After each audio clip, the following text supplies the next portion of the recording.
Guys, ഞങ്ങൾക്ക് ദുബായിൽ നിന്ന് രാജ്യത്ത് നല്ല അടിപൊളി പത്തലും ബീഫും കൊടുത്തു. നമുക്കൊന്ന് ട്രൈ ചെയ്യാം. ഗായ്സ്, സൂപ്പർ ഗായ്സ്, അടിപൊളി ടേസ്റ്റ് ഗായ്സ്.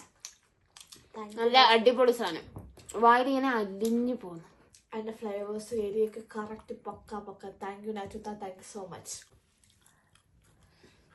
അടിപൊളി സൂപ്പർ.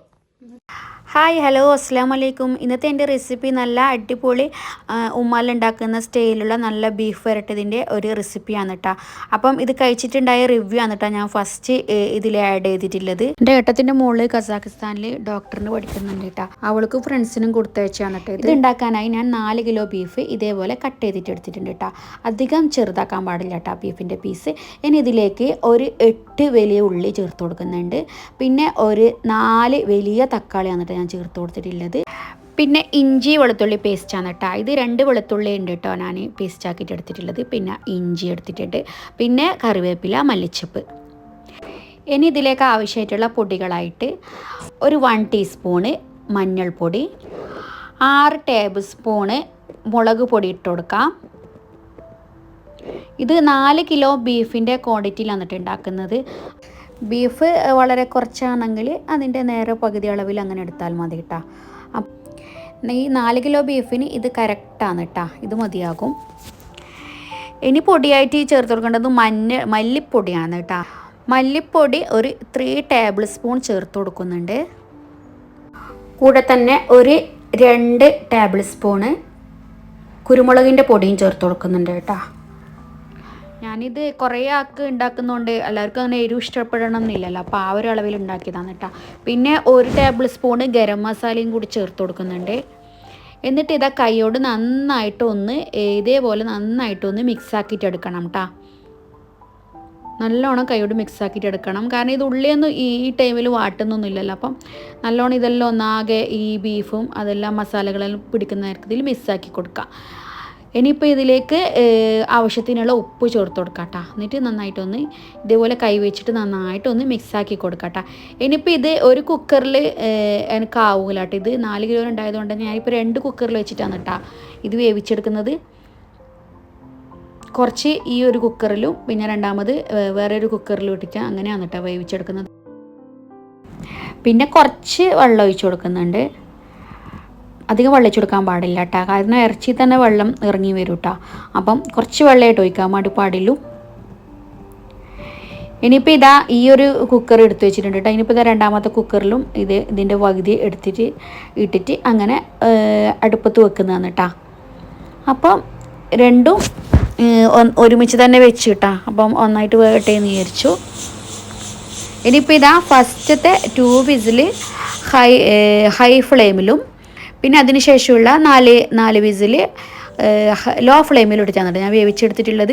ബീഫ് സാധാരണ വേകുന്ന കണക്ക് അധികം വേകാൻ പാടില്ല, കാരണം ഇതൊന്ന് വറ്റിച്ചിട്ട് ഉണക്കിയെടുക്കേണ്ടതുണ്ടല്ലോ. അപ്പം ഈ ഒരു പകുതി വേവാകുമ്പോൾ തന്നെ എടുക്കണം കേട്ടോ, അധികം വെന്തടയാൻ പാടില്ല ബീഫ്. ഇനിയിപ്പോൾ ഇതാ ഈ ബീഫെല്ലാം നന്നായിട്ട് വറ്റി വന്നിട്ടുണ്ട് കേട്ടോ. ഈ ഒരു രീതിയിൽ വറ്റി വന്നിട്ടുണ്ട്. ഇനിയിപ്പോൾ ഇതെല്ലാം വേറൊരു പാത്രത്തിലേക്ക് ഞാൻ മാറ്റും കേട്ടോ. ഈ കുക്കറിൽ 2 കുക്കറിലും കൂടിയിട്ട് ആകുമ്പോൾ ഇത് ഉണ്ടാക്കാൻ പറ്റില്ല. കുറേ അളവ് ക്വാണ്ടിറ്റി ഉള്ളത് കൊണ്ട് തന്നെ ഞാൻ വേറൊരു പാത്രം എടുക്കുന്നുണ്ട് കേട്ടോ. ഇനി ഈ പാത്രം ഒന്ന് ചൂടായി വരുന്ന ടൈമിൽ ഇതിലേക്ക് ഞാൻ ഗീ ഒഴിച്ച് കൊടുക്കുന്നുണ്ട്. ഗീ ഒരു 5 ടേബിൾ സ്പൂണാണ് കേട്ടോ ഇപ്പം ചേർത്ത് കൊടുക്കുന്നത്. പിന്നെ ബാക്കി ഉണങ്ങി വരുന്ന ആ ഒരു ടൈമിൽ ആവശ്യമുണ്ടെങ്കിൽ പിന്നെ വീണ്ടും ഞാൻ ഗീ ചേർത്ത് കൊടുക്കും കേട്ടോ. ഇപ്പം ഞാനൊരു 5 ടേബിൾ സ്പൂൺ ഗീ ആണ് കേട്ടോ ചേർത്ത് കൊടുക്കുന്നത്. ഗീയാണ് ഇതിൻ്റെ ഒരു മെയിൻ ഒരു ടേസ്റ്റ് കൂടുന്ന ആ ഒരു ഇത് കിട്ടാം ഗീ. ഞാനിത് വെറുതെ പറയുന്നതല്ല കേട്ടോ, നല്ല അടിപൊളി ടേസ്റ്റ് ആയിരുന്നു കേട്ടോ. അടിപൊളി, എല്ലാവർക്കും ഇഷ്ടപ്പെട്ടിന് കേട്ടോ. നല്ല അടിപൊളി ബീഫ് വരട്ടി തന്നെ ആയിരുന്നു. അപ്പം ഇനി ഇതിലേക്ക് ഞാൻ വെളിച്ചെണ്ണ ഒഴിച്ച് കൊടുക്കുന്നുണ്ട് കേട്ടോ. വെളിച്ചെണ്ണ ഞാൻ ഒരു 5 ടേബിൾ സ്പൂണ് വെളിച്ചെണ്ണ ഒഴിച്ച് കൊടുക്കുന്നുണ്ട് കേട്ടോ. അപ്പം ഇത് എന്ന് പറഞ്ഞാൽ ഇതിങ്ങനെ ഈ നെയ്യിലും നല്ലോണം ഉണങ്ങി വരേണ്ടത് കൊണ്ട് തന്നെ ഇത് നിർബന്ധമാണ് കേട്ടോ. കുറച്ച് എണ്ണ അധികം ഒഴിച്ചാൽ കേട്ടോ നല്ലോണം ഉണങ്ങുള്ളൂ കേട്ടോ. ഇല്ലെങ്കിൽ അത്ര അധികം ഉണക്കാൻ വേണ്ടി പറ്റൂല. ഇനിയിപ്പോൾ ഇതാ കറിവേപ്പില ഇട്ട് കൊടുക്കുന്നുണ്ട്. പിന്നെ ഇതാ ഒരു വലിയ ഉള്ളി ഇതേപോലെ ഫ്രൈ ചെയ്തിട്ട് എടുക്കാം കേട്ടോ. ഒരു ഗോൾഡൻ കളറാകുന്ന വരെ ഒന്ന് ഫ്രൈ ചെയ്തിട്ട് എടുക്കണം കേട്ടോ. ഇത് ഗോൾഡൻ കളറാകുന്നത് വരെ തന്നെ ഒരു ഫ്രൈ ചെയ്തിട്ട് എടുക്കണം കേട്ടോ, എന്നാലേ ഇത് ടേസ്റ്റ് ഉണ്ടാവും കേട്ടോ. അല്ലാണ്ട് ഇത് ഇതിൻ്റെ ഈ ബീഫിൻ്റെ ആ വരട്ടിയതിൻ്റെ മസാലേൻ്റെ ടേസ്റ്റ് വരില്ല കേട്ടോ, അധികം ടേസ്റ്റ് ഉണ്ടാവില്ല. ഇനിയിപ്പം നമ്മളെ കയ്യിലുള്ള സ്പൈസസ് ഏതെല്ലാമെന്നോ ഉള്ളത് അതെല്ലാം ഇട്ട് കൊടുക്കാം കേട്ടോ.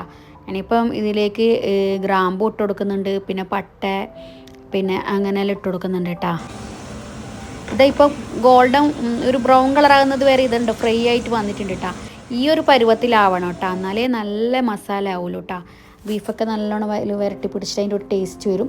പിന്നെ ഒരു ടീസ്പൂണ് കുരുമുളകിൻ്റെ പൊടി ചേർത്ത് കൊടുത്തിട്ടുണ്ട് കേട്ടോ. പിന്നെ ഇനി ഒരു 1/2 ടീസ്പൂൺ അളവിൽ മഞ്ഞൾപ്പൊടി, പിന്നെ ഒരു ടീസ്പൂൺ അളവിൽ കുരുമുളകിൻ്റെ പൊടി, പിന്നെ ചില്ലി പൗഡർ 2 ടീസ്പൂൺ വീണ്ടും ചേർത്ത് കൊടുക്കുന്നുണ്ട്.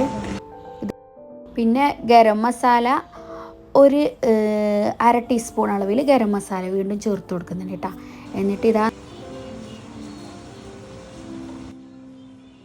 ഇനി 1 ടീസ്പൂണ് മല്ലിപ്പൊടിയും കൂടി ചേർത്ത് കൊടുത്തിട്ട് ഇതേപോലെ ഒന്ന് ഇതിൻ്റെ എല്ലാം ഈ മസാലേൻ്റെ എല്ലാം ഒരു പച്ചക്കുത്ത് മാറുന്നത് വരെ ഒന്ന് വഴറ്റി കൊടുക്കാം കേട്ടോ.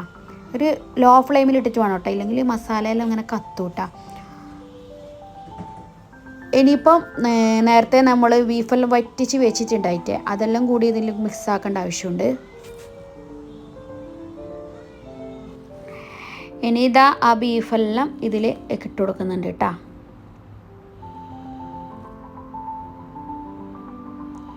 ഇനി ഇതിലേക്ക് കുറച്ചും കൂടി വെളിച്ചെണ്ണ ഒഴിച്ച് കൊടുക്കട്ടെ. ഇത് കാരണം ഇത് ഉണങ്ങി വരേണ്ടതാണ് കേട്ടോ. അപ്പം ഓയിൽ ഒരു 2 ടേബിൾ സ്പൂണ് ഓയിലും കൂടി ചേർത്ത് കൊടുക്കുന്നുണ്ട്.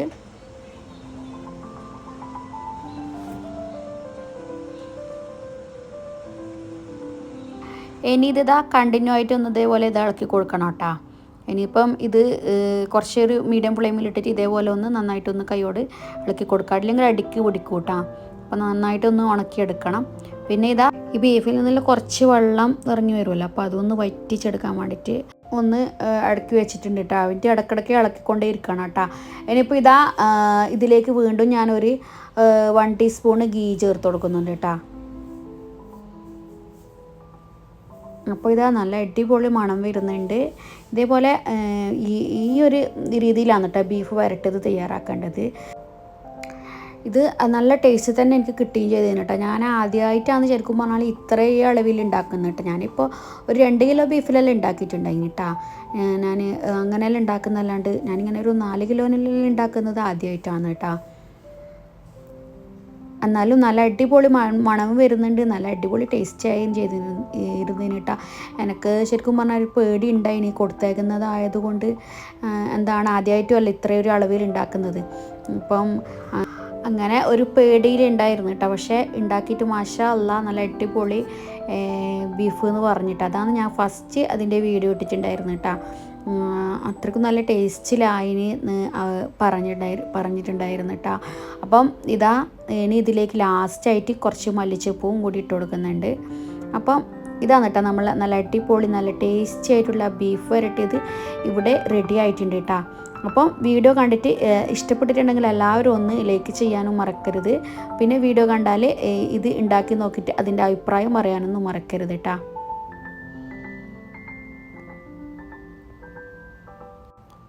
ഇങ്ങനെ ഇളക്കിക്കൊണ്ടേ ഇരിക്കണം കേട്ടോ. ഇതേപോലെ നല്ലോണം ഉണങ്ങുന്ന ആ ഒരു ഇത് നല്ല വറ്റിയൊരു ഉണങ്ങുന്നെന്ന് പറയല്ലേ.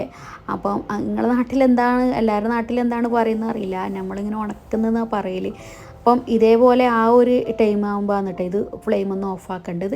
എന്നിട്ട് ഞാനിപ്പോൾ ഇതെല്ലാം ആറാൻ വേണ്ടിയിട്ട് വെച്ചിട്ടുണ്ട് കേട്ടോ. ഇനിയിപ്പോൾ ഇതിൻ്റെ കൂടെ പത്തിലും ചുട്ടിട്ടുണ്ട് കേട്ടോ. ഞാനിത് കൊടുത്തേക്കാൻ വേണ്ടിയിട്ട് ആയതുകൊണ്ടാണ് കേട്ടോ ഇത്രയും അളവിൽ അങ്ങനെ പത്തിലും ചുട്ട് പത്തിലും നല്ല അടിപൊളി ടേസ്റ്റി ആയിട്ടുള്ള നല്ലൊരു ബീഫ് വരട്ടിയതും റെഡി ആയിട്ടുണ്ട് കേട്ടോ. അപ്പം വീഡിയോ ഇഷ്ടപ്പെട്ടാൽ ലൈക്ക് ചെയ്യുക, ഷെയർ ചെയ്യുക, സബ്സ്ക്രൈബ് ചെയ്യുക, കമൻറ്റ് ചെയ്യുക. വീണ്ടും അടുത്ത വീഡിയോ ആയിട്ട് വരുന്നത് വരെ ഇൻഷാ അല്ലാ. അസ്സലാമു അലൈക്കും. Thank you.